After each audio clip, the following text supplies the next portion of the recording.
Le journal des journaux, la revue de presse. Le journal des journaux, la revue de presse.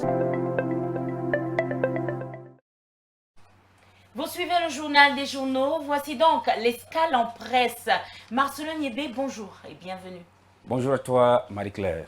Alors, tu as collecté pour nous dans les journaux parus en kiosque ce matin. Nous voulons t'écouter les déroulés. Merci, Marie-Claire. Ouvrons donc cette revue de presse avec le journal national Cameroun Tribune.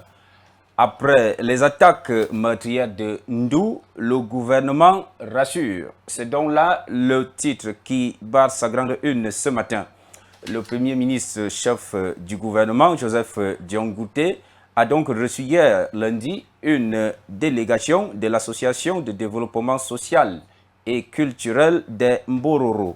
Ses concitoyens du Nord-Ouest ont reçu les condoléances du président de la République transmises par leur hôte suite à la perte de 14 de ses membres le 14 janvier dernier dans des agressions de bandes armées dans le département du Donga-Mantung. C'est à lire dans les pages 2 et 3 de ce journal. Le journal d'expression anglaise The Voice parle également d'injustice et titre Ngarbu Massacre, Convictions must lead to reparations and deeper justice.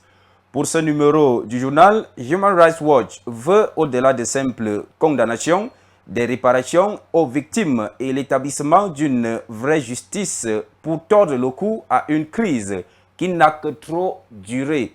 C'est à retrouver à la page 3 du dit journal. Le quotidien L'œil du Sahel crie à la barbarie et titre Koza, 6 morts dans une incursion de Boko Haram. C'est en page 3. Financement de la SND 30, les secteurs qui intéressent les Émirats arabes unis. Tel est le titre qui barre la grande une du quotidien L'économie.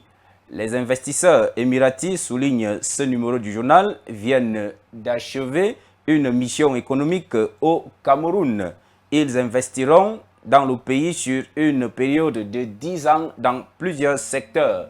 C'est en page 3. Poursuivons avec Mutation qui titre Appel à Paul Biya, le GECAM pour un gouvernement de rupture.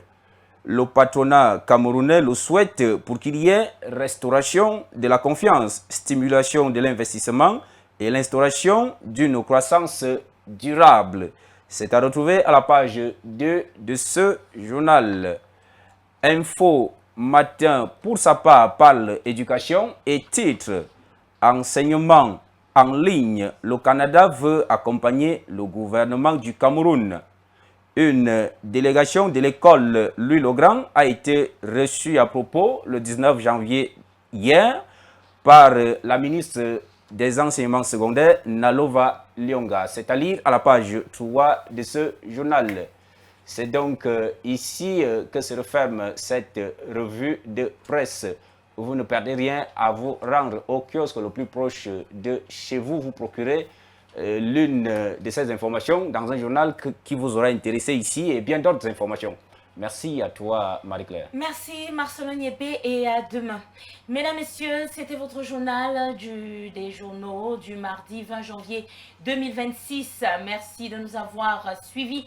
Restez informés et prudents face à l'actualité nationale et internationale. À demain donc avec Séraphin Louaba et toute son équipe pour un nouveau point sur les événements qui façonnent notre quotidien.